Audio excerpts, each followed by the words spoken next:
नमस्कार, मैं हूं अखिल पाराशर। आप देख रहे हैं देश दुनिया की खास खबरों का एक खास कार्यक्रम न्यूज फोकस। चलिए सबसे पहले नजर डालते हैं इस हफ्ते की अहम सुर्खियों पर। चीन एक आधुनिक इको एनवायरनमेंट मॉनिटरिंग सिस्टम बनाएगा। चीन में विदेशियों के लिए चीनी सरकार ने एक गाइडबुक जारी की। ब्रिटेन ब्रेक्जिट के बाद यूरोपीय संघ के भोजन और पौधों की जांच शुरू करेगा। अब समाचार विस्तार से। चीन साल 2035 तक इको एनवायरनमेंट की मॉनिटरिंग के लिए एक आधुनिक सिस्टम बनाने की योजना बना रहा है। वह एआई, ब्लॉकचेन और इंटरनेट ऑफ थिंग्स जैसी नई तकनीकों का उपयोग करके अपने मॉनिटरिंग नेटवर्क को अपग्रेड करेगा। इससे उसके एनवायरनमेंट के बारे में डेटा इकट्ठा करने, प्रोसेस करने और उपयोग करने के तरीकों में सुधार होगा। मॉनिटरिंग तरीकों को बढ़ाने का उद्देश्य डेटा सटीकता सुनिश्चित करना और प्रदूषण फैलाने वाली फैक्ट्रियों द्वारा झूठी रिपोर्टिंग को रोकना है। चीन सभी मॉनिटरिंग गतिविधियों के लिए एक बड़े पैमाने पर क्वालिटी मैनेजमेंट सिस्टम बनाएगा। इसको करने के लिए वह अपने मॉनिटरिंग नेटवर्क का विस्तार करेगा, मॉनिटरिंग तकनीकों का आविष्कार करेगा और एक्सपर्ट्स को ट्रेनिंग देगा।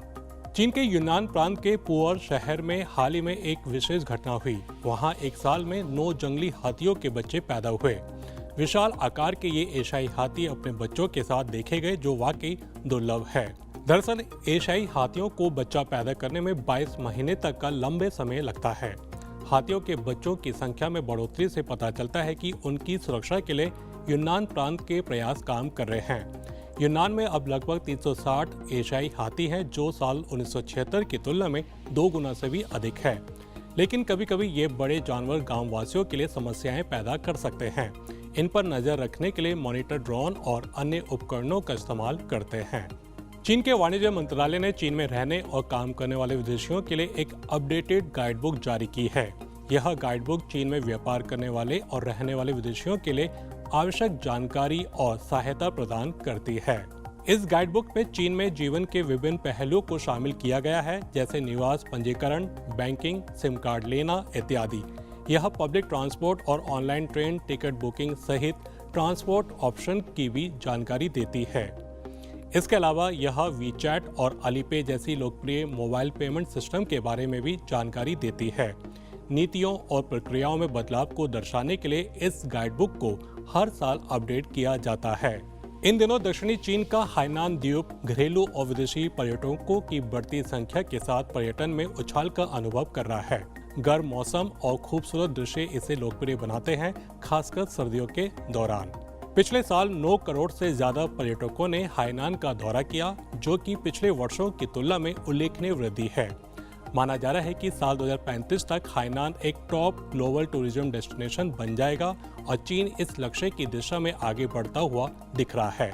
यह द्वीप अपने अलग अलग आकर्षणों जैसे समुद्र बीच, रेन फॉरेस्ट और फिल्म फेस्टिवल, खेल प्रतियोगिताओं जैसे कार्यक्रमों के लिए प्रसिद्ध है। संयुक्त राष्ट्र के खाद्य और कृषि संगठन यानी FAO ने चेतावनी जारी की है कि संघर्ष और खराब मौसम के कारण 45 देशों और क्षेत्रों को भोजन के लिए मदद की आवश्यकता है। एक ताजा रिपोर्ट से पता चलता है कि अफ्रीका में 33 देशों, एशिया में 9, लैटिन अमेरिका में 2 और यूरोप में 1 देश को बाहरी खाद्य सहायता की आवश्यकता है। एशिया और अफ्रीका के कुछ हिस्सों में संघर्ष से भोजन की किल्लत हो गई है, जबकि दक्षिण अफ्रीका में सूखे से हालात और बदतर होने की आशंका है। साल 2024 में दक्षिण अफ्रीका में अनाज उत्पादन उच्च तापमान और कम वर्षा से बुरी तरह प्रभावित हुआ है, जिसमें जल्द ही कोई सुधार होने की उम्मीद नहीं है। जर्मन कार कंपनी पोर्शे अधिक इको फ्रेंडली बनने और दुनिया भर की अन्य कार कंपनियों के साथ तालमेल बनाए रखने के लिए इलेक्ट्रिक वाहनों का उपयोग करने के लिए दृढ़ संकल्पित है। पोर्शे के प्रभारी ओलिवर ब्लूम का कहना है कि वह ईवी पर ध्यान केंद्रित कर रहे हैं, खासकर चीन में, जहां वह नए मॉडल जारी करने की योजना बना रहे हैं। ब्लूम का मानना है कि चीनी कार निर्माताओं से प्रतिस्पर्धा से अधिक नवाचार और सुधार को बढ़ावा मिलेगा। इस प्रतिस्पर्धा के साथ भी पोर्शे नए उत्पाद पेश करके फैंसी कार बाजार में आगे रहना चाहता है। ब्रिटेन यूरोपीय संघ से भोजन और पौधों की जांच करने की तैयारी कर रहा है, जिसमें नीदरलैंड के फूल भी शामिल हैं। ब्रेक्जिट को 4 साल से ज्यादा समय हो गया है। व्यापारी चिंतित हैं क्योंकि उनके पास स्पष्ट जानकारी नहीं है और समय सीमा भी कड़ी है। उदाहरण के लिए डच ट्यूलिप को 24 घंटों के भीतर तोड़ा और बेचा जाता है, इसलिए उन्हें जल्दी से ट्रांसपोर्ट करने की आवश्यकता होती है।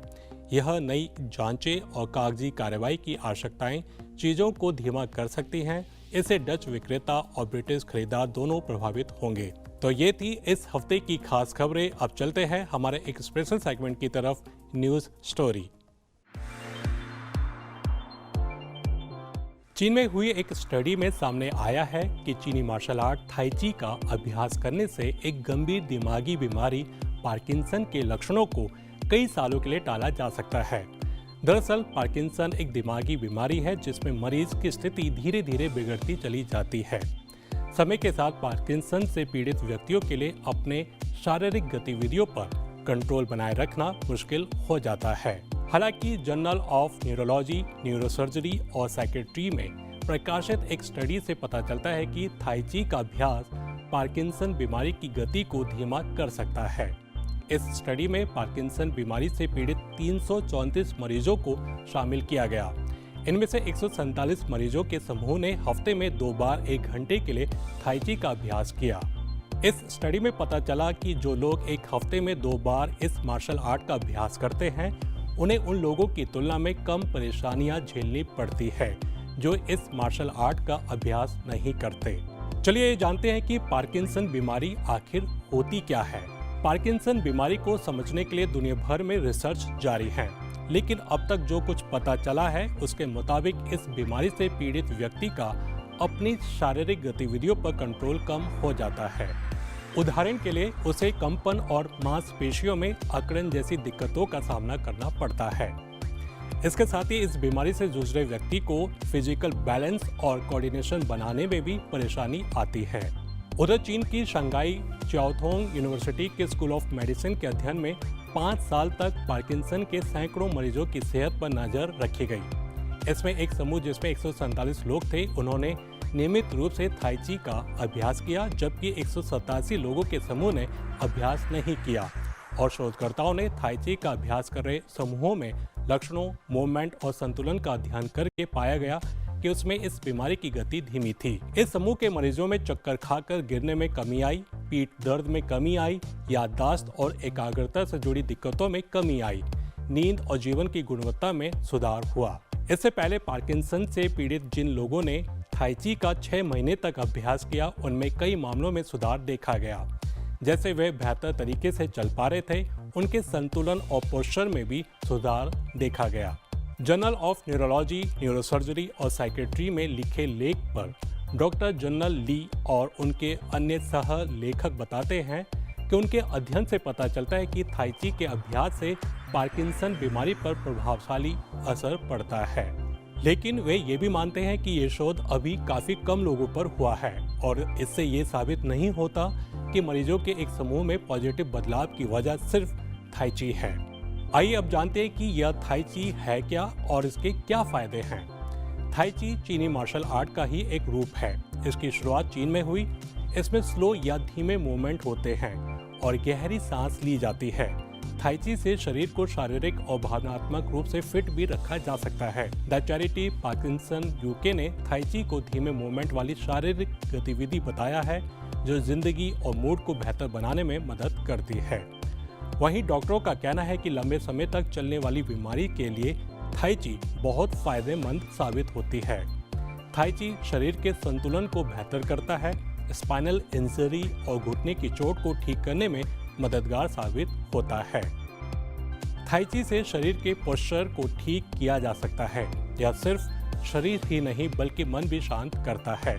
नियमित थाई ची करने से ब्लड प्रेशर, इम्यून सिस्टम बेहतर होता है, तो वहीं फेफड़ों पर पड़ने वाले दबाव को भी कम किया जा सकता है।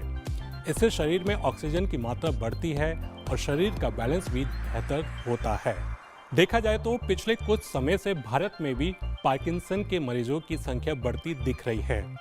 इसकी सबसे बड़ी वजह लोगों का लाइफस्टाइल डिसऑर्डर होना और इस बीमारी के प्रति जागरूकता की कमी होना है। थाई ची को पार्किंसन जैसी बीमारियों के रिहैबिलिटेशन प्रोग्राम में शामिल करना चाहिए और इसके प्रति लोगों में जागरूकता बढ़ाई जानी चाहिए। तो ये था आज का खास कार्यक्रम न्यूज़ फोकस। अभी इजाज़त दीजिए, अगले हफ्ते फिर मिलेंगे इसी समय। नमस्ते।